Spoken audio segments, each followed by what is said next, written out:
감성경제방송 돈다방 미쓰리 1월 11일 화요일 방송 시작하겠습니다. 작년 연말에 여러분 새해 복 많이 받으세요 라고 인사했던 것이 엊그제 같은데 벌써 2022년 1월 중순에 와 있습니다. 여러분, 우리가 지금 새해를 보내고요. 한 열흘 정도 시간이 지나고 있는데 여러분 그동안 무탈하게 아무 일 없이 잘 지내고 계시죠? 제가 왜 이 질문을 드리냐면 저는 정말 생각이 많은 사람입니다. 근데 모든 사람이 다 저 같은 줄 알았거든요. 제가 유별나다고 느낀 게 얼마 안 돼요. 근데 이렇게 또 생각이 쓸데없이 많은 사람들이 갖고 있는 특성 중에 하나가 노파심도 큽니다. 그리고 그 큰 노파심에 또 굉장히 직감도 세요. 그런 세 가지 약간 유별난 그 기질을 갖고 있는 제가 올해를 맞이하고 며칠 보내면서 딱 드는 생각이 뭐냐 하면 올해 왜 이렇게 뒤숭숭하지? 이거였습니다. 여러분들은 어떠셨는지 모르겠는데 저는 그렇습니다. 근데 제가 앞에서도 미쓰리가 싫어하는 것 중에 하나가 뭐냐면 첫 끝발이 개끝발이다잖아요. 오히려 처음이 되게 좋아서 또 저 같은 경우도 처음이 좋으면 막 그냥 막 정신없고 막 정신줄 놓고 막 그냥 계속 좋을 것처럼 뭐 약간 깝치는 게 있거든요. 처음에 좋다가 막 욕심내고 막 자만하고 뒤로 가면서 무너지는 것보다는 오히려 처음이 좀 안 좋은, 그러니까 힘든 일들이 좀 처음에 발생이 되면 조심하게 되고 신중하게 되고 나대지 않고 깝치지 않게 되니까 나쁜 일이 저는 연초에 좀 많이 생기는 게 우리가 흔히 액땜했다 하잖아요. 액땜했다라고 생각하면 됩니다. 저는 개인적으로 며칠 전에 정말 뜬금없이 손가락을 다쳤습니다. 그러니까 우리가 뭐 택배를 뜯든 뭐 양파를 자르든 이렇게 손가락이 베는 일이 많잖아요. 손가락이 베면 피가 좀 나고 거기다가 소독약 좀 바르고 밴드 딱 붙이면 땡. 그런데 좀 심하게 다쳐서 응급실에 가서 실로 봉해야 될 정도로 좀 크게 다쳤습니다. 이게 제가 액땜했구나라고 그냥 생각하고 말았는데요. 제가 손가락을 다치는 그 시간에 앞에서 한번 말씀드렸지만 미쓰리는 호랑이를 되게 좋아하고 저기 용인 에버랜드에 태호와 건곤이 사이에 한국 호랑이 5마리가 태어났는데 그 5마리 중에 아름다운 우리나라 강산, 막둥이 강산이가 죽었습니다. 제가 유튜브 방송을 보면은요. 강산이 우리 집에다가 일주일만 좀 데려다가 놨으면 좋겠다 할 정도로 강산이를 무지하게 이뻐했는데 갑자기 잘 놀고 잘 지내다가 저녁 먹다가 기도가 폐쇄돼서 죽었습니다. 주식시장 같은 경우도 1월 3일 10시에 개장이 되는데 개장되기 얼마 전에 오스템 임플란트의 재무팀장이 1,880억 원의 횡령을 했다. 뭐 이런 악재가 나왔고요. 사실 주식시장에서요. 그런 규모의 횡령이 제가 알기로는 없었던 걸로 알고 있고요. 굉장히 큰 악재입니다. 거기에다가 시간이 지나가면서 오너 리스크라고 불리우는 사건들이 지금 또 하나씩 툭툭 나옵니다. 뭐 정용진의 멸공 발언, 그리고 카카오 공동대표 내정자 사퇴 관련해서 먹튀했다. 그래서 카카오 관련된 주식들이 하락하고 거기에다가 평택 공사장에서 대형 화재가 나서 소방관 3명의 목숨을 앗아갔고 그리고 그 짧은 시간 동안 북한이 미사일 좀 쏘고요. 1월달 지금 한 열흘밖에 안 보냈는데 한 몇 달, 한 반년 정도 보낸 그런 그 피로감이 막 몰려오는 것 같습니다. 다시 말씀드리지만 제가 여러분들을 겁주는 게 아니라 오히려 안 좋은 일들이 앞에 생기면서 조심하면 되는 거죠. 근데 저는 지금까지 살면서 분명히 어떤 큰일이 생기기 전에 전조현상이 있거든요. 제가 저의 개인적인 얘기가 되게 길어지니까 분명히 올해 미쓰리가 이렇게 한가하지 않겠구나. 이런 느낌을 좀 받았습니다. 그리고 제가 여러분들께 부탁드리고 싶은 건 뭐냐면 정말 그 어느 해보다도 여러분들이 특히 주식시장에서 좀 신중하셨으면 주식을 샀는데 수익이 났어. 더 갈 거야 막 지르지 마시고요. 예, 제가 해드릴 수 있는 최고의 조언이 이겁니다. 어쨌든 저는 액땜을 했기 때문에 손가락을 다치면서 액땜을 했기 때문에 올해는 되게 정말 알고 있는 거라도 한 번 더 확인하고 더 조심하고 더 생각하고 두 번, 세 번 생각해야겠다. 누가 그러더라고요. 야, 너 그렇게 생각하다가 언제 뭐 기회를 잡을래? 뭐 이런 얘기를 하는 분도 계시는데 저는 간절할수록 천천히 해야 된다고 생각하는 사람이고 기회는 다 올래면 온다고 생각하는 사람이기 때문에 올해는 여하튼 정말 신중하게 살아야겠다라는 다짐을 다시 한번 해봤습니다. 여러분들도 연초에 여러 가지 좀 사건 사고들이 많이 좀 생겨서 아마 좀 정신이 없으실 거예요. 거기다가 이제 곧 대선도 선거도 앞두고 있다 보니까 하루하루가 아주 그냥 버라이어티합니다. 자, 오늘 돈다방 미쓰리는요. 지난주 목요일, 금요일 그리고 이번 주 월요일 뉴욕 증시 한번 쫙 점검해 볼 거고요. 뭐 지금 이슈 뭐 금리 인상, 테이퍼링, 뭐 대차대표 축소 뭐 이렇게 이슈들이 딱딱딱 튀어나오는데요. 요것들 하나씩 좀 꼼꼼히 점검을 해보도록 하겠습니다. 자, 우선 1월 6일 목요일 다우지수, 나스닥, S&P 500이 모두 하락했는데 그 하락폭이 1% 미만입니다. 한 0. 몇몇 정도. 그리고 1월 7일 금요일 다우지수, 나스닥, S&P 하락했는데 나스닥 하락폭이 제일 컸죠.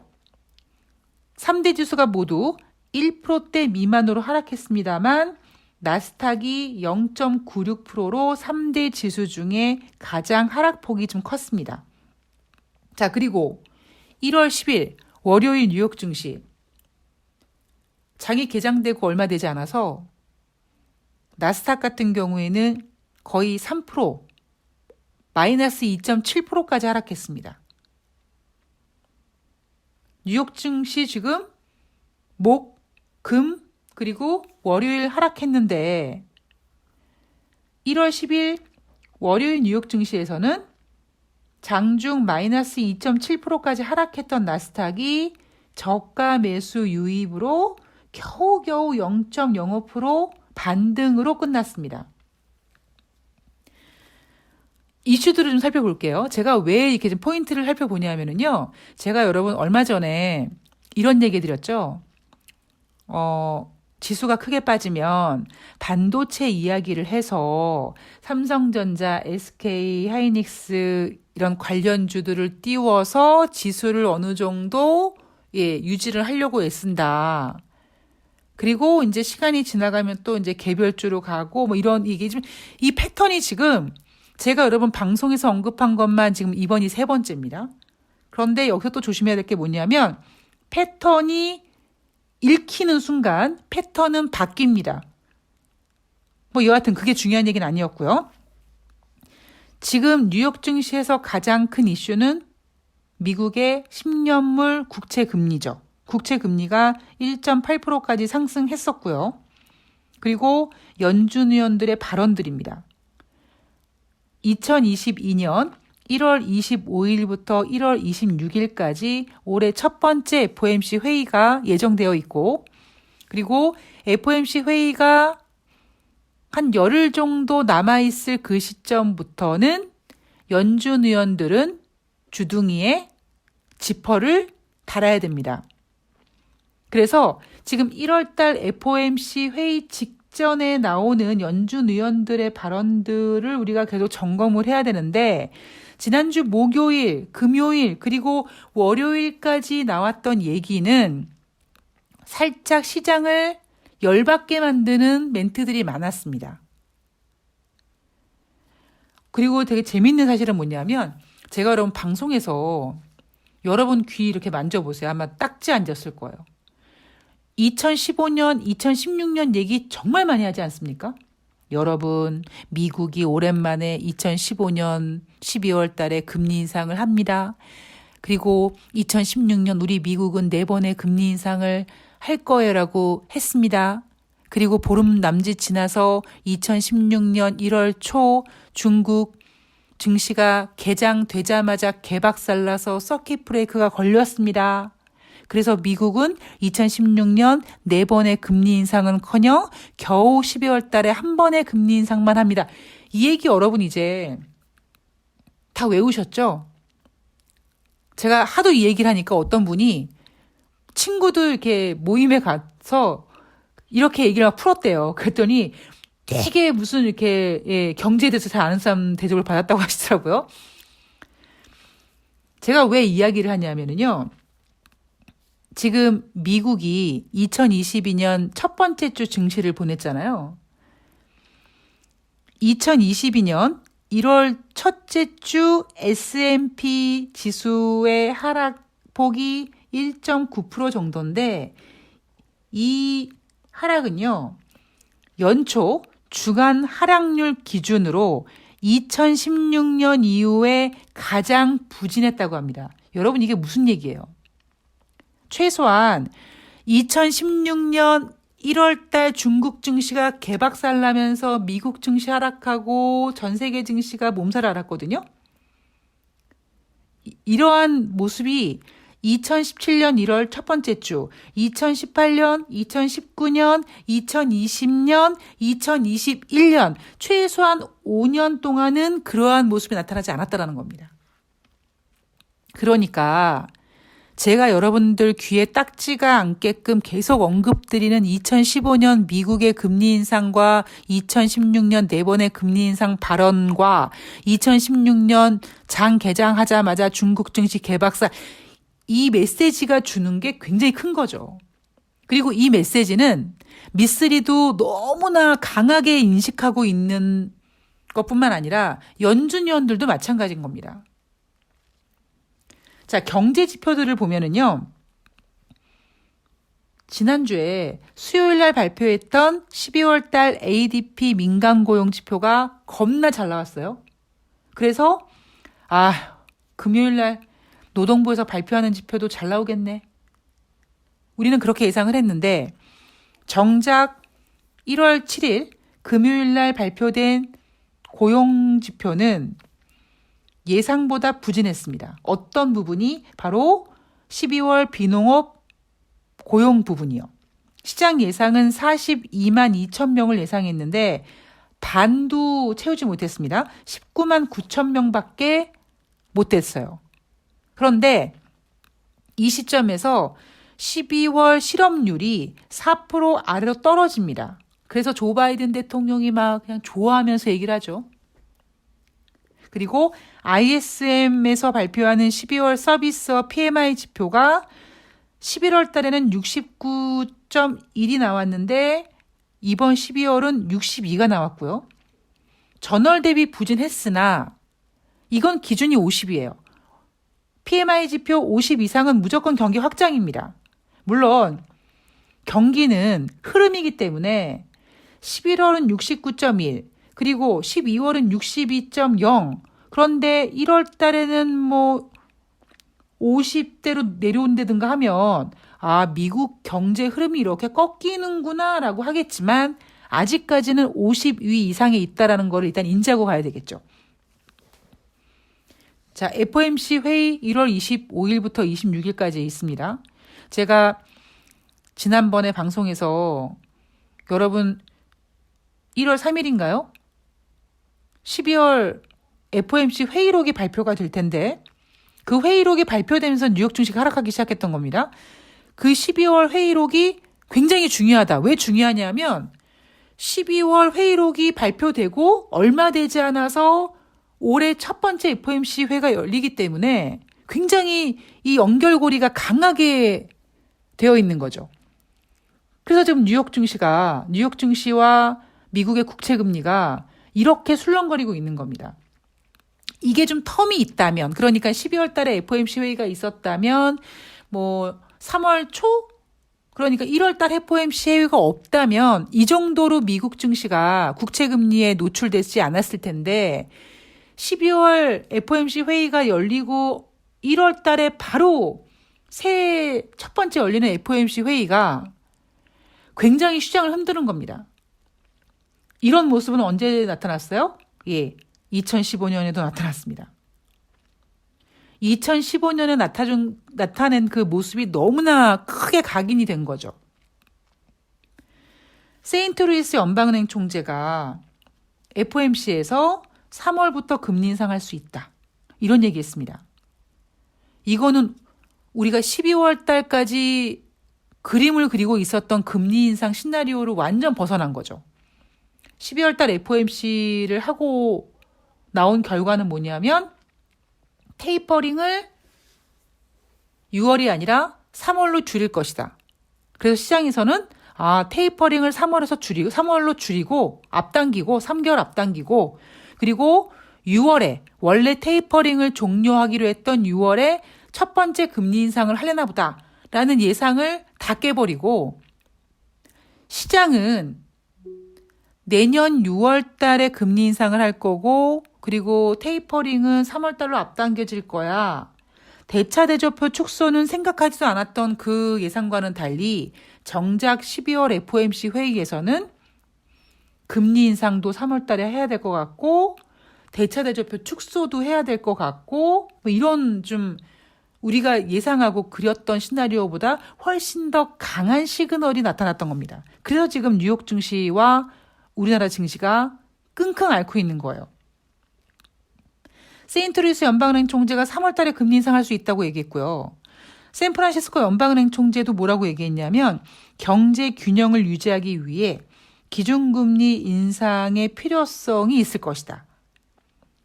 현재로서는 자산 매입을 긴축하는 것이 매우 적절하다고 했습니다. 이게 되게 난해한 문구예요. 그런데 이걸 조금 더 자세히 들여보면 기준금리를 점진적으로 올리고 그리고 과거 긴축 때보다 대차 대조표를 빠르게 축소하는 것을 선호한다. 기준금리 인상과 대차 대조표 축소를 동시에 진행하는 것은 좋지 않을 것이라고 샌프란시스코 연방은행 총재가 얘기했습니다. 즉, 이 얘기는 뭐냐면 우리는 작년 12월 달에 대차 대조표를 생각하지 않았습니다. 그냥 테이퍼링 종료, 그리고 테이퍼링이 6월에서 3월로 앞당기고 6월 달에 금리 인상 이 정도의 시나리오에서 3월 달에 테이퍼링 종료하고 좀 빠르게 5월 달에 금리 인상 할래나?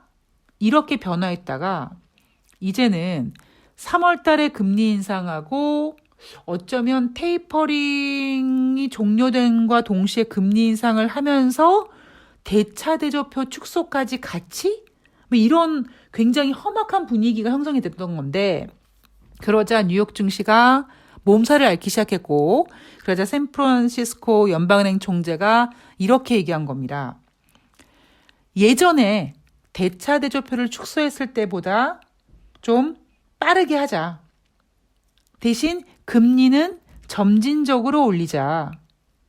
대신에 둘 다 동시 패션으로 하면 안 된다는 겁니다. 그럼 이 얘기를 잘 해석해 보면 금리 인상 카드를 조금 뒤로 미루고 대차 대조표 축소를 먼저 하는 것을 선호한다라는 것이 바로 샌프란시스코 연방은행 총재의 생각인 거죠. 이 생각이 왜 중요하냐면 미쓰리 이 사람 혼자 금리 결정하는 거 아니잖아 라고 할 수 있지만 미쓰리가 보는 건 연준이 12월 달 회의록을 보여주고 증시가 출렁거리고 이런 것들을 누가 불안해한다고요? 연준 의원들도 불안해하고 제롬 파월 연준 의원 당연히 불안하죠. 그랬을 때 증시를 보면서 연준 의원들의 발언들이 미묘하게 바뀐다는 겁니다. 우리가 지금 알고 있는 거는 어머나 어떡하면 좋아. 테이퍼링 3월 달에 종료하고 금리 인상 5월 달에 하고 대차 대조표도 동시 패션으로 하고 이러는 거 아니야? 우리가 이렇게 겁먹었는데 정작 시장이 그럴 것 같이 얘기했는데 지금 희묘하게 의견들이 조금 나뉘는 거죠. 그리고 의견들이 나뉘는 이유가 뭐냐면 금리 인상의 충격은 미국도 마찬가지고 신흥국도 마찬가지고 자유로울 수가 없고, 즉 금리 인상은 증시의 악재이기 때문입니다. 1월 10일 월요일날 나온 얘기를 보면은요, 연준이 3월부터 기준금리를 인상할 것이다. 이 가능성 퍼센테이지가 76.4%까지 나옵니다. 제가 앞에 방송에서 여러분 3월 달에 금리 인상 50%예요, 60%라고 했는데 이제 70%까지 올라왔습니다. 그리고 올해 원래 3번의 금리 인상을 예상했는데 3번이 아니라 4번의 금리 인상을 할 거라고 하는 비율이 지금 54.5%, 50%를 넘어갔습니다. 대신에 대차대조표 축소는 7월부터 축소를 할 것이다 하는 겁니다. 지금 이 샌프란시스코 연방은행 총재라든가 세인트루이스 연방은행 총재들, 그리고 아마 오늘 밤 정도까지 또 연준 의원들의 발언들이 나올 가능성이 있죠. 그리고 이제 주 후반으로 갈수록 우린 더 이상 연준 의원들의 생각을 잃지 못합니다. 오로지 경제 지표들만 보고 우리는 연준에서 어떤 결정을 할지, 정말 3월 달에 금리 인상 시그널을 줄지 안 줄지를 알아야 되는데, 확실한 건 이거 같아요. 테이퍼링은 3월 달에 종료하기로 했잖아요. 그런데 문제는 뭐냐면 말은 3월 달에 종료지만 3월 달에 금리 인상을 해야 될 것 같기 때문에 테이퍼링을 종료 시기보다 좀 더 빠르게 진행할 가능성이 높고요. 자, 그럼 3월 달에 금리 인상을 하고 올해 금리 인상을 3차례가 아니라 4차례 하겠다라고 하는 건, 이 사람들이 가장 걱정하는 건 바로 인플레이션입니다. 그러니까 지금 연준 의원들은 테이퍼링을 빨리 종료하고 인플레이션이 너무 지금 상승하고 2024년까지 올라갈 수 있을 것 같으니까 아무리 봐도 금리 인상 카드를 먼저 내놔야겠어. 금리 인상 카드를 내놓는데 3월 달에 금리 인상을 먼저 하고 5월 달에 또 할게요, 이렇게 다음 금리 인상 시그널을 주지 말고 금리 인상은 점진적으로 하는 게 좋으니까 일단 금리 인상을 3월 달에 지르고, 그리고 대차대조표 축소는 올해 하반기 정도로 진행한다라고 메시지를 주자, 이런 생각을 하고 있는 것 같습니다. 그리고 이런 생각을 하게끔 만드는 가장 근본적인 이유가 인플레이션이고요. 그리고 이 인플레이션을 자극하는 게 훌륭한 경제 지표고요.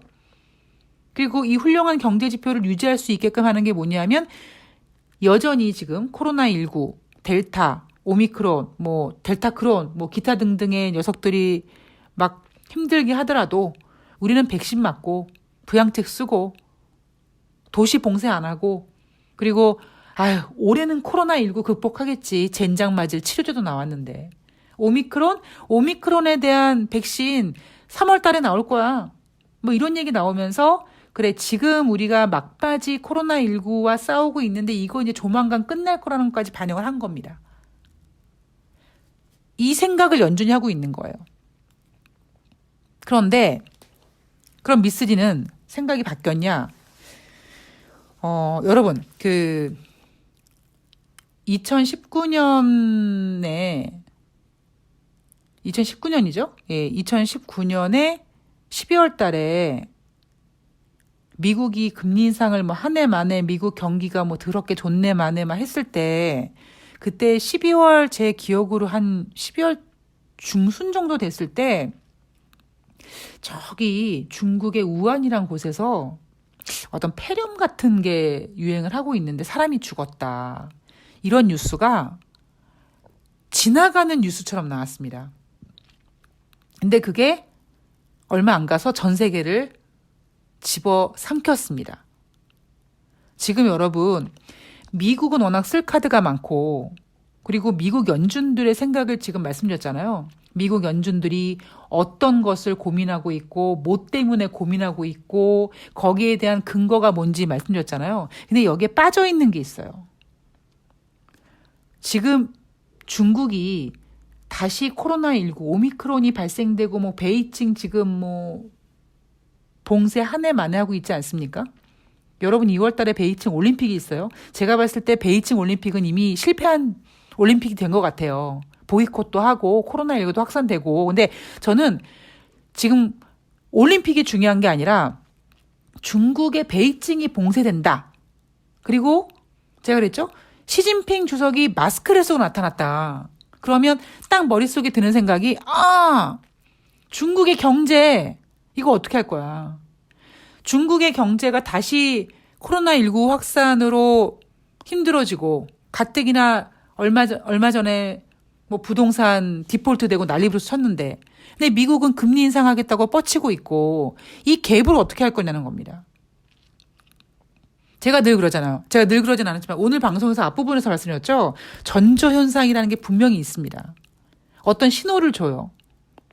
저는 그게 단순히 증시뿐만 아니라 인생에서도 어떠한 큰일이 터지기 전에 이렇게 신호를 살랑살랑 줍니다. 그래서 제가 올해 그 신호를 느꼈다라고 말씀드렸잖아요. 우리가 중국에서 우한에서 폐렴이 뭐 발생됐고 얼마나 우리가 이렇게 아웃 오브 안중이었습니까? 그때 우리가 뉴스에서 살짝 지나갔던 그 한 줄의 뉴스가 이렇게 3년째 전 세계를 힘들게 할지 몰랐잖아요. 근데 우린 지금 미국 경제, 인플레이션, 미국 국채 뭐 여기에만 꽂혀 있지 다시 중국이 베이징이 봉쇄되고 시진핑이 마스크를 쓰고 그러면 중국 경제가 여기에 대해서 우리가 확장 생각을 못하고 있는 겁니다. 여러분들은 그 생각까지 하셨으면 좋겠습니다. 뭐 다시 말씀드리지만 겁주는 게 아니에요, 여러분. 돈다방 미쓰리는 겁주는 방송이 아니에요. 저는 지금 증시의 패턴도 말씀드렸어요. 증시가 빠지면 반도체 얘기 나오면서 반도체주 올리. 그러니까 SK 하이닉스, 뭐 삼성전자 이렇게 지수 올려놓고 일단 지수 어느 정도 방어하고 그리고 그게 계속 가는 게 아니라 또 걔네들 발목 잡아놓고 지수 붙잡아놓고 또 다른 종목들 개별 종목들이 올라가다가 또 다시 삼성전자 하이닉스가 다시 주저앉고 이게 지금 세 번째 되풀이되고 있습니다. 여러분들이 당장 눈앞에 있는 어떤 이슈들을 자꾸 보고 거기에 대한 시나리오만 쓰지 마시고요. 자꾸 소외된 그 이슈들을 챙기셨으면 좋겠습니다. 어떠한 일이 터지기 전에 반드시 신호가 옵니다. 그랬을 때 과연 올해 2022년 1월 달 모든 이슈가 1월 달 FOMC 회의에서 과연 제롬 파월 연준 의장이 기자회견에서 3월 달에 금리 인상을 하겠다고 하느냐 안 하느냐 여기에 꽂혀 있지만 조금 더 넓게 보자라는 거죠. 미국 10년물 국채 금리 1.8%가 중요한 게 아니랍니다. 자, 신중하고 절대 올해는 막 욕심내면 안 됩니다, 여러분. 제가 방송에서 여러분들의 욕심을 테이프로 봉해버릴 겁니다. 네, 오늘 하루 고생 많으셨습니다. 예, 제가 사실 지금 손가락을 다쳐가지고, 예, 이게 손가락 다치니까 방송하기도 힘들더라고요. 짜증나가지고. 예, 빨랑 나서, 예, 방송을 좀 자주 올려드리도록 하겠습니다. 자, 뭔가 궁금하거나 힘든 부분이 있으시면 이메일을 통해서 저에게, 물어보시고요. 항상 힘내고 화이팅 하시고요. 여러분 옆에는 미쓰리가 있습니다. 잊지 마시고요. 좋은 하루 보내십시오. 고맙습니다.